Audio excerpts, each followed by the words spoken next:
Welcome. You have arrived. There is nothing left to do tonight, nothing to answer, nothing to fix, nothing to finish. The day is behind you now. Every conversation, every decision, and every small effort has passed. You have done enough. You have done more than enough. And now, this time is yours. Perhaps you can allow the weight of your body to sink a little deeper. The surface beneath you, the pillow, the mattress, the blankets is ready to hold you. There is no need to hold yourself up any longer. Gravity can simply do the work. Everything is here to support you. Notice the forehead. If there is any tightness there, any trace of concentration, it may begin to soften on its own. The skin of the forehead can become smooth and still. That softness might now move down toward the eyes. The eyelids often grow heavy when they are ready to rest. There is nothing left to look at. There is nothing left to see. The eyes can simply rest behind their lids. If it is comfortable, the jaw may relax. The lips might part just slightly. Any quiet clenching in the jaw can dissolve. The softness can continue downward, like warm water into the neck. The muscles there may begin to loosen. The head is supported. The neck does not need to work. And now the shoulders. They have carried so much today. Perhaps they can fall gently away from the ears. A quiet space opens when they release. That warmth might flow down through the arms, moving past the elbows, through the forearms, and into the wrists. The hands can grow soft and open. The fingers may uncurl. There is nothing to grip. There is nothing to hold. The hands are resting. The arms are heavy and warm. Attention might naturally drift to the chest.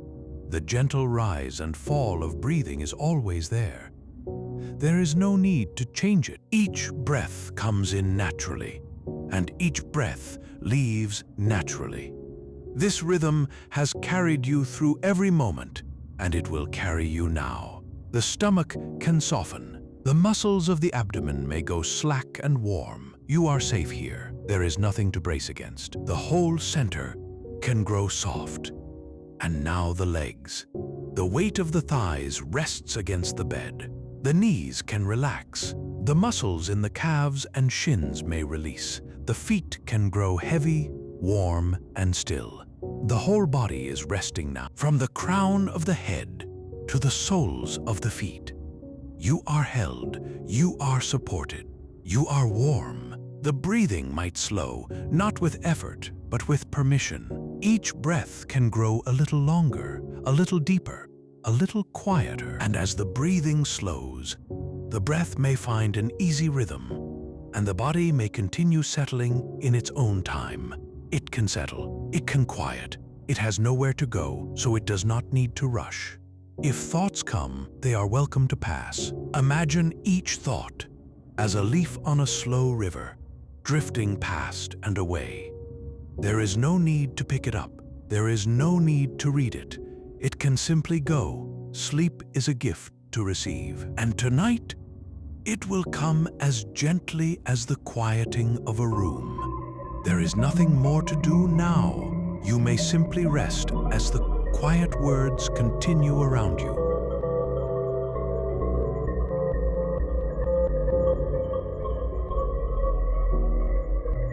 There stood, at the edge of a great and ancient forest, a castle that had known the turning of more seasons than anyone alive could remember. Its towers rose from the hillside like the trunks of old oaks, unhurried, patient, rooted so deeply in the earth that they seemed less built than grown. The walls were pale gray, warmed by centuries of sunlight, and along the lower foundations, where the afternoon shadows gathered earliest, moss had crept into every seam and joint, softening the hard lines of masonry until the castle seemed almost to breathe. Within these walls lived King Aurelian, Queen Elara, and their young daughter, Princess Aurora. The royal household had resided here in peace for many years, their days unfolding with the quiet, measured pace of a kingdom that knew neither threat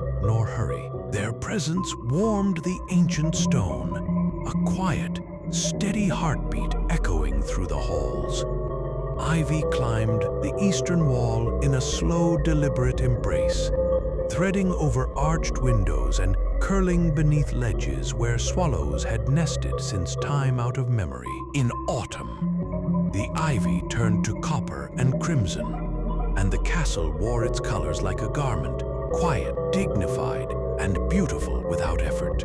Inside, the corridors stretched long and still. The floors were worn flagstone, smoothed by generations of footsteps into gentle hollows, and the walls were lined with tapestries depicting forests, rivers, and distant mountains under skies that never quite changed. Candlelight moved over them in the evening, and the woven figures seemed to stir, as though the trees in the thread were catching a breeze that no one else could notice. The ceilings were high and crossed with carved cedar beams, dark with age and scented with the faint sweetness that cedar wood never quite surrenders, no matter how many years pass. That scent lived in the castle the way warmth lives in a hearth, always present, always comforting, noticed most in the quiet moments when nothing else competed for attention.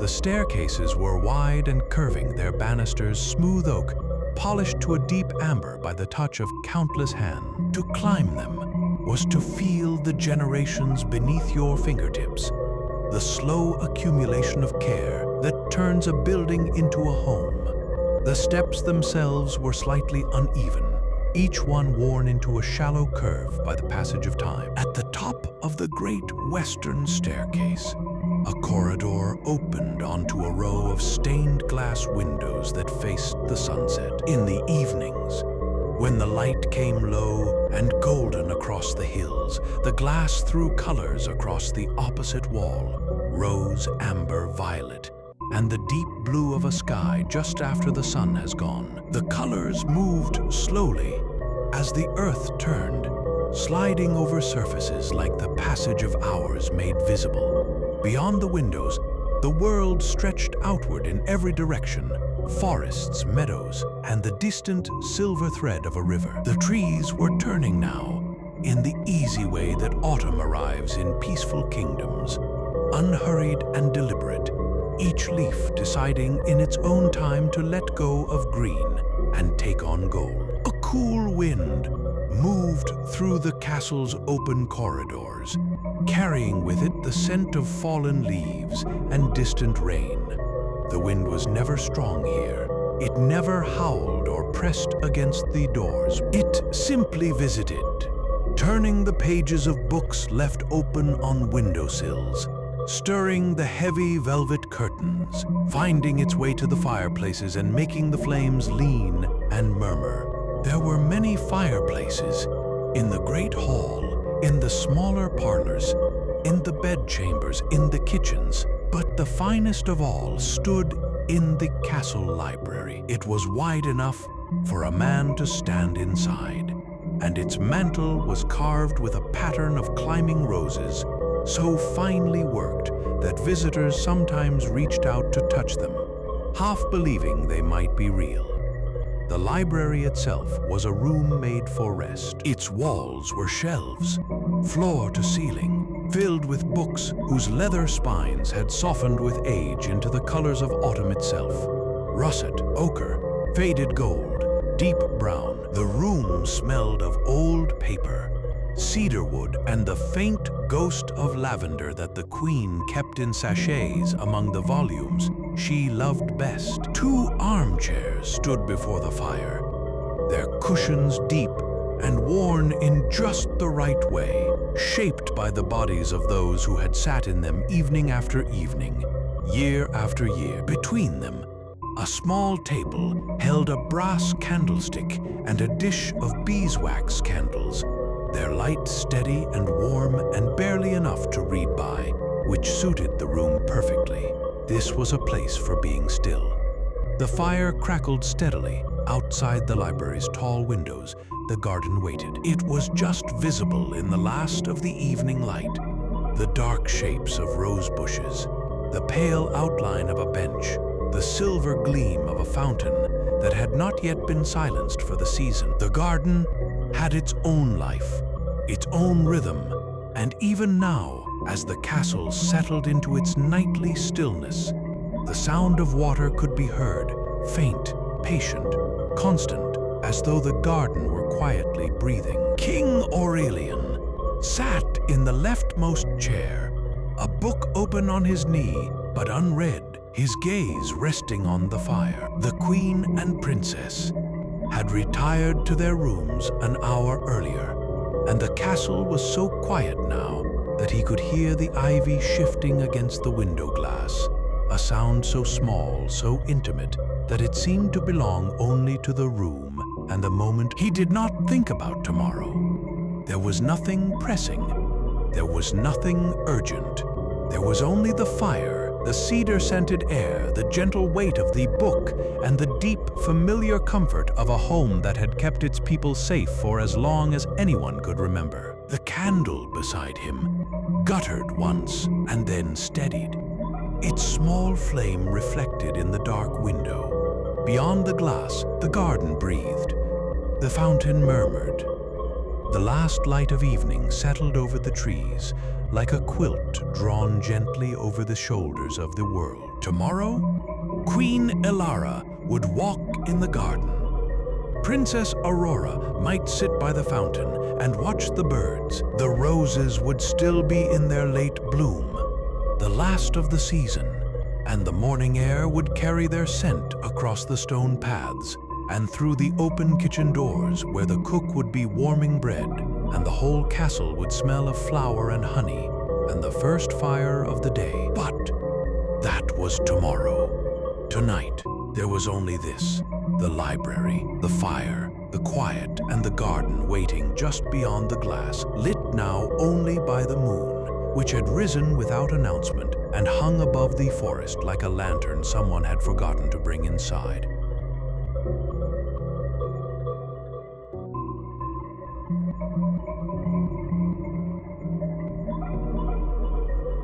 The garden gate stood open, as it always did in the evenings, and the princess passed through it naturally, the way one steps from one room of a familiar house into another. Aurora walked slowly, moving at a measured pace, letting the evening carry her forward. The day had been long and warm, and now the warmth was softening into something cooler, something that touched the skin like silk left out in the shade. She felt it on her bare arms, on the back of her neck, and on her forehead, where the last of the afternoon's heat was still fading. The garden path was old. Its stones, smooth river stones, pale gray and blue, had been laid so long ago that moss had claimed the spaces between them, and the moss was so thick and green that walking on it felt like walking on a carpet made by the forest itself.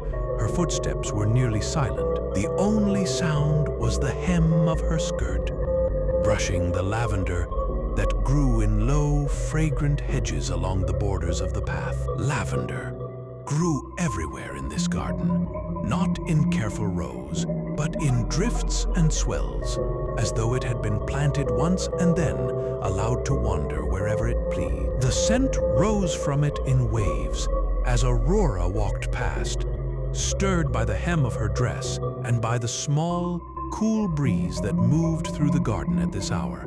It was the scent of every evening she had ever known. It was the scent of home. She breathed it in, slowly, and let the breath leave her without effort. The roses were climbing. They had always climbed along the stone walls, over the arched trellises, up the iron gate that separated the lower garden from the upper terrace.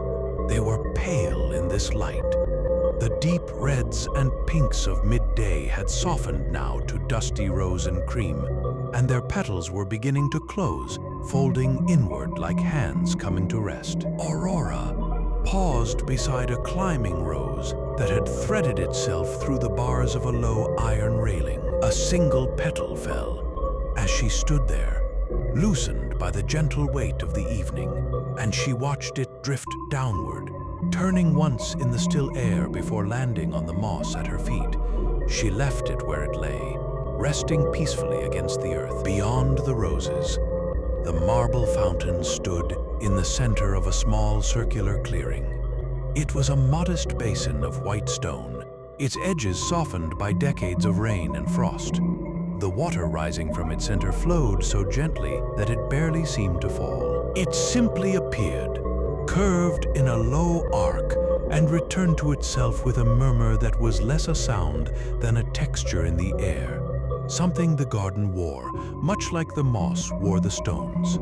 Aurora sat on the stone bench beside the fountain. The bench was cool beneath her, the kind of cool that refreshes and comforts, the way a pillow turned to its other side comforts in the middle of the night. She rested her hands on her knees, palms upward, and let her shoulders drop. The greenhouse stood to her left, its glass walls catching the last of the light.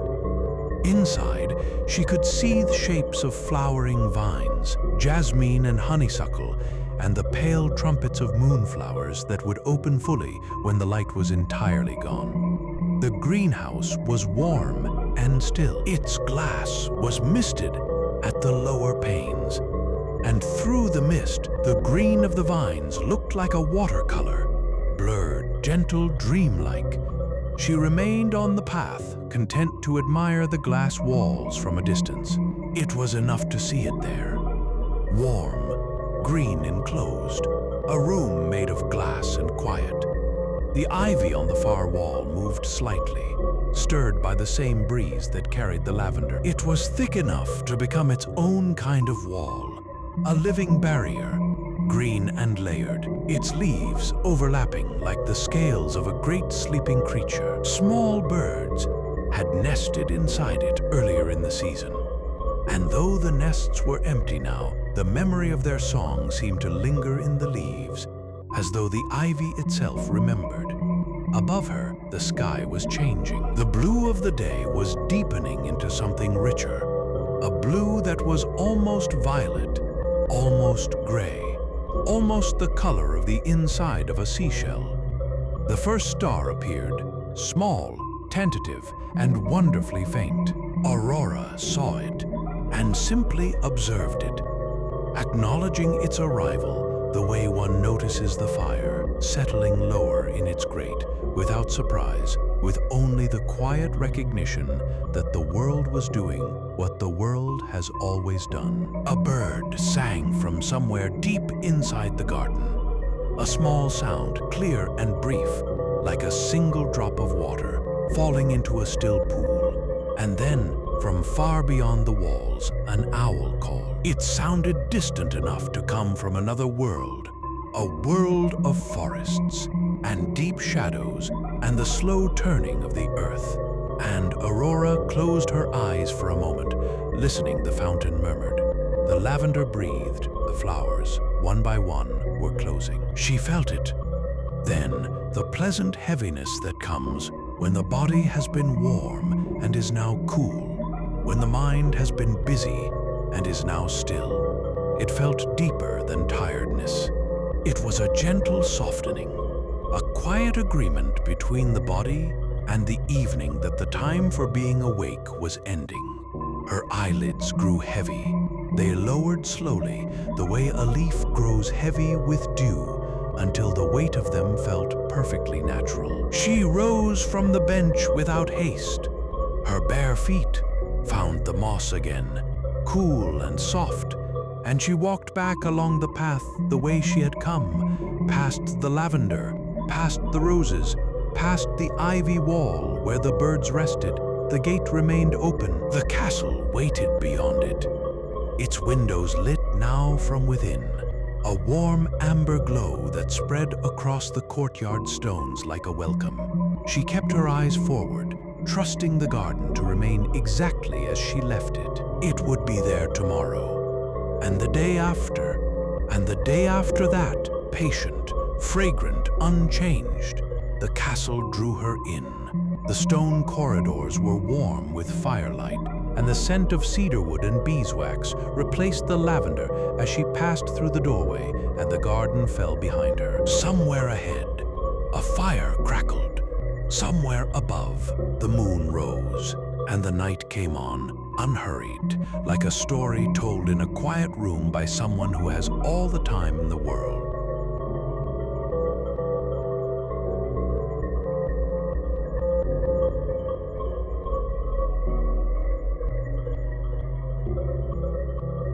It began with the moon. No one saw it rise, not the king, who was reading by the library fire, not the queen, who was brushing her hair at the window, not Aurora, who had only just returned from the garden and was standing in the corridor outside her chamber, her fingers resting lightly on the stone windowsill, her eyes half closed, her body still carrying the sweet weight of the evening. But there it was, enormous, silver white, curved like a gentle palm held open above the forest, and it cast a light that was softer than any light the kingdom had ever known. It was a deeper kind of moonlight, something that settled over the castle and the gardens and the woods beyond like a blanket of silver, like a sigh made visible, and with the moon came the mist. It rose from the meadow below the castle walls,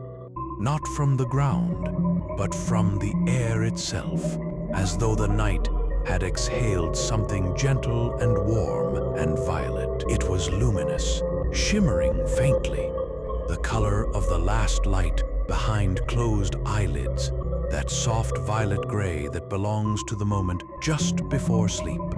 The mist moved slowly. It drifted upward, through the garden like smoke from a distant fire made entirely of lavender. And where it touched, everything grew still. The roses were first, their petals, which had already begun to close for the night, now folded fully inward, gently, as though the mist had whispered something kind to each one.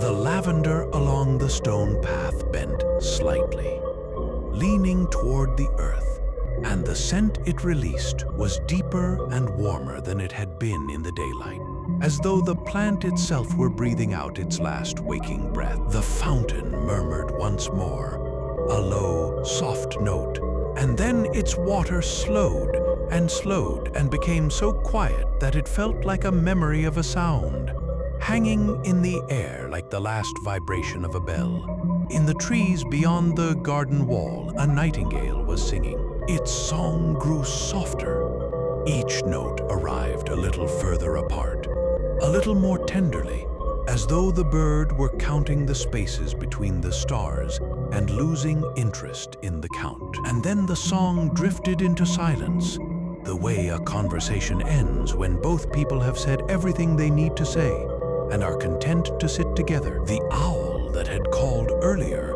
called once more, a long, low note that seemed to come from the very edge of the forest. And then it too was quiet. The mist reached the castle walls. It moved over the stone the way warmth moves over skin, slowly, intimately, without resistance. It found the ivy and made its leaves shine faintly silver. It found the windows and pressed against them with the gentleness of a hand laid softly on a shoulder. And it entered through the open windows, through the gaps beneath doors, through the spaces where the stone had settled over centuries. The violet mist moved into the castle. It was warm. It carried only comfort, and the kind of deep quietness that belongs to rooms where fires have been burning a long time, and the air has grown thick with warmth and the scent of cedar. In the kitchen, the cook had been setting bread to rise for the morning. Her hands were dusted with flour, and a strand of gray hair had fallen across her cheek. The mist touched her first, a shimmer at the edge of the lamplight, and she paused. She remained perfectly calm. Her hands came to rest on the flour-covered table, and her eyes grew soft, and her breathing slowed. She sat down on the wooden stool behind her. She leaned her head against the warm stone wall. She slept in the stable. The old gray horse lowered its head. Its eyes, large, brown, gentle, blinked once, twice, and then closed. Its breathing deepened. Its weight shifted slightly, settling, and the straw beneath it rustled once and then was still. In the courtyard, the two guards who stood at the gate felt the warmth of the mist on their faces and their hands, and without a word, without a thought, they leaned their halberds against the wall and sat down on the stone bench beside the entrance. One rested his head on the other's shoulder. Within a breath, they were both asleep. In the great hall, the candles continued to burn. The fire, which had been fed an hour earlier, settled into a low, steady glow, embers orange and gold, flames small and gentle, casting a warm light over the tapestries and the long oak tables and the goblets that had not yet been cleared from dinner. The mist moved through the room like a guest arriving late and making no disturbance, and the light remained steady. The flames burned warmly. Everything simply grew quieter. Upstairs, in the corridor where Aurora stood, the mist arrived like a whisper. She felt it before she saw it. A warmth on her arms, a softness in the air, as though the night itself had leaned in closer. And then she saw it. The faint violet shimmer moving along the stone floor, curling around the legs of the small table where a vase of roses stood, rising gently to touch the petals and the stems and the water in which they rested. Aurora breathed in. The scent was lavender and moonlight, and something else, something older, something that smelled like every safe place she had ever known. Her mother's arms, the library fire, the garden at dusk, all of them together in a single breath. Her eyelids grew heavy. She yielded willingly. Her body understood what was happening before her mind did, and it softened completely. Her shoulders dropped, her hands resting on the windowsill, relaxed, and her fingers uncurled. She turned from the window and walked slowly, dreamily, to her chamber door. She pushed it open. The room was warm. A small fire burned in the grate. The velvet curtains were drawn, and the moonlight that came through the gap between them was silver and kind. She lay down on her bed, resting comfortably as she was. The warmth of the mist was enough. She rested her head on the pillow, and her dark hair spread across the linen like ink on snow, and her breathing slowed, and her hands grew still, and her eyes, those gentle, wondering eyes that had watched the garden with such quiet love, closed, and Aurora slept in the queen's chamber. Elara set down her brush. She looked at the window where the violet light shimmered gently against the glass, and she felt the same warmth her daughter had felt, the same softness, the same deep invitation to rest. She smiled, faintly, as though she recognized something she had been expecting, and she lay down beside the window and closed her eyes. In the library, King Aurelian let his book slip from his hand. It landed softly on the rug beside his chair, a sound so small it might have been the turning of a page by the wind. He rested his head against the chair's high back. The fire before him glowed. The cedar-scented air held him. He slept, and the castle followed. Room by room, corridor by corridor, tower by tower, the violet mist moved through every space, and everything it touched grew quiet. The air grew perfectly settled, and every candle flame burned with a steady, unwavering light. The garden outside fell silent. The fountain's last murmur faded into nothing. The roses, the climbing roses on the walls, the wild roses at the gate, the small pink roses in the queen's garden, drew their petals inward and bowed their heads, resting deeply, given permission to stop.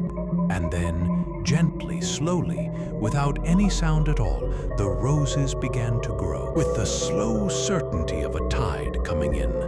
The rose bushes that lined the garden walls sent out new canes, and the canes reached for the stone, wrapping the castle in a soft embrace. They climbed the walls, they threaded along the windowsills, they covered the gate, they reached the parapets, and the tower stairs, and the balconies where the queen had once stood to watch the sunset. The forest watched over the sleeping kingdom. Its branches offered shade. Its roots rested deep in the earth, and its canopy remained open to the gentle starlight, keeping a peaceful vigil over the timeless slumber. And the castle slept on, and all was still.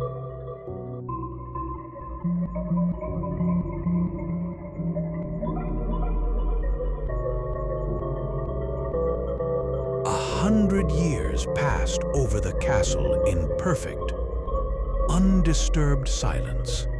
The world outside turned from season to season, bringing heavy snows and bright, brief summers.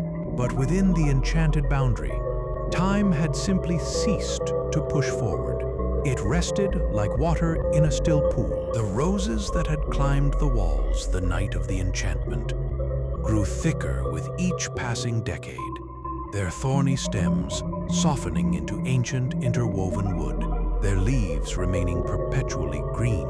They formed a vast, living hedge that held the castle in a gentle embrace, shielding it from the changing world. And then, when a century had finally measured its complete length, a young prince named Edric came walking through the deeper woods. He was a quiet man, given more to reading in sunlit libraries than to the clash of swords or the noise of the hunt. He walked now without armor, dressed only in a simple cloak of dark green wool that blended with the shadows of the ancient trees. He was not looking for adventure. He was simply walking, as he often did, finding peace in the slow rhythms of the forest. The air around him was remarkably still. The wind that usually stirred the upper branches of the oaks had settled into silence. The dappled morning light fell through the canopy in wide golden shafts, illuminating dust motes that hung suspended, motionless in the air.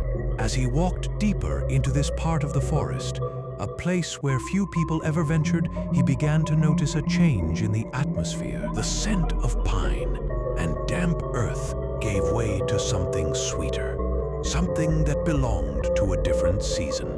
It was the rich, warm scent of summer roses. Edric followed the fragrance, his footsteps silent on the moss-covered ground. The trees grew closer together here, their massive trunks rough with lichen, their roots twisting over the earth like sleeping serpents. And then, at last, the forest opened, and he stopped. Before him stood a wall of roses. It was higher than any trees he had ever seen. A dense, impenetrable barrier of green leaves and flowers. The roses were every shade of pale pink and deep cream, their petals flawless and fragrant. They looked protective, holding a profound and ancient quiet within them. He approached the hedge slowly, raising a hand. He expected thorns. Instead, the leaves trembled faintly under his fingers, as if the hedge itself were only just waking. With a sound like a soft exhalation of breath, the ancient vines began to part. The vines unwove themselves slowly, drawing back thread by thread, until a pathway opened just wide enough for him to walk through. Edric stepped into the passage. The light here was filtered through layers of green and pink, casting a soft, underwater glow over everything. The scent of the roses was intoxicating, warm, sweet, and heavy with memory. He walked carefully, feeling the profound age of the place. It was as if he were walking through time itself.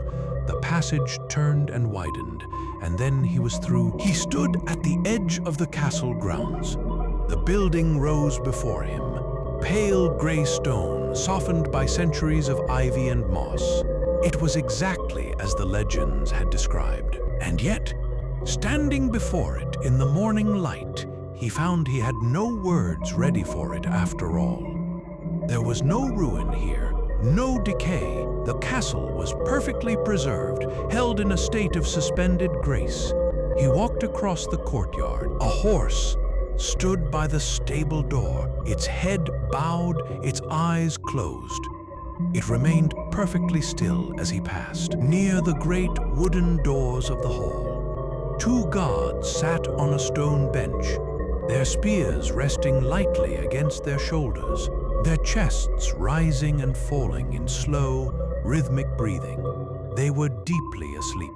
Edric pushed the heavy doors open. They moved without a sound, as though turning on oiled hinges. The great hall was bathed in the light of eternal candles, their flames steady and unwavering. The air smelled of beeswax and wood smoke, preserved for 100 years. Dust lay over the tables and chairs, a fine, silvery powder that looked like frost.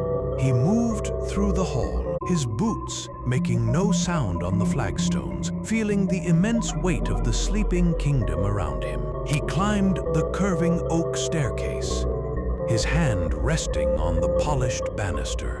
The silence was absolute, the silence of a held breath, of a world simply waiting for the moment to resume. He passed along the upper corridors, following an intuition he could not name. The stained glass windows cast patterns of rose and violet across the floor, pointing the way.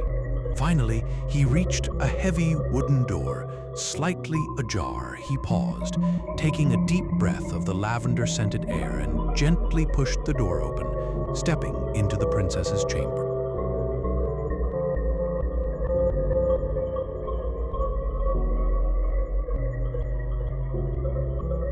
The princess's chamber was the quietest room in the entire castle.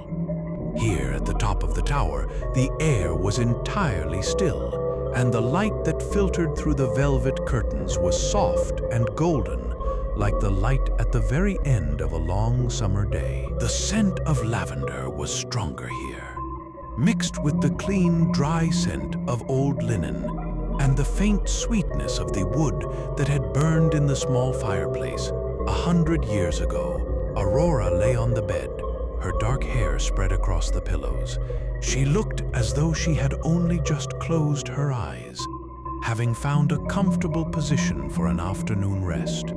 Her breathing was so shallow it was barely perceptible, a gentle rhythmic rise and fall that seemed perfectly in tune with the deep quiet of the room. Edric stepped closer, his footsteps making no sound on the thick rugs. He stood beside the bed and simply watched her. He had no wish to wake her by force. The peace in the room was too complete for that. He knelt instead, quietly grateful, simply to be near it. He slowly knelt beside the bed. The air in the room seemed to warm slightly, as though his presence were gently pressing back the chill of 100 years. He reached out and, with infinite care, took her hand. Her skin was the temperature of a stone that has rested in the shade. As his hand closed over hers, a change began to move through the room. It began as a slow, subtle shift in the light, a slight brightening as the sun outside climbed higher in the sky. The air, which had been perfectly still, gave a small, contented sigh, stirring the edges of the velvet curtains. Aurora's fingers twitched against his palm. Edric held on. He waited, watching her face. Her breathing deepened, losing the shallow rhythm of the long enchantment and taking on the fuller, heavier cadence of natural sleep. A faint flush of warmth returned to her cheeks, the color of a pale rose opening in the morning sun. Her eyelashes fluttered, casting delicate shadows against her skin. And then, slowly, she opened her eyes. She woke peacefully, looking up at the canopy above her, blinking as her eyes adjusted to the golden light. Then, feeling the warmth of Edric's hand, she turned her head and looked at him. Her eyes were clear and dark, filled with a quiet curiosity. She smiled, a small, sleepy smile, and her fingers gently squeezed his. Her lips moved, though no real words came at first. Only a small, sleepy breath and the faint shape of his name, as though she had known it all along.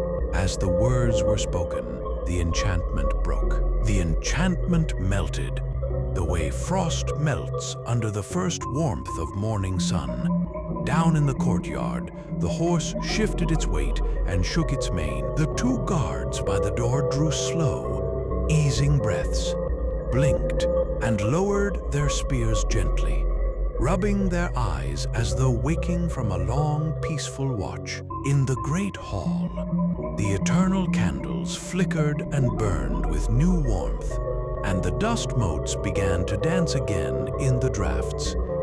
In the library, King Aurelian's book slipped the rest of the way from his hand, landing softly on the rug. He opened his eyes, stretched his shoulders, and looked toward the window, wondering how long he had dozed by the fire. And in her chamber, Queen Elara set down her silver hairbrush, feeling perfectly rested, and rose to find her daughter.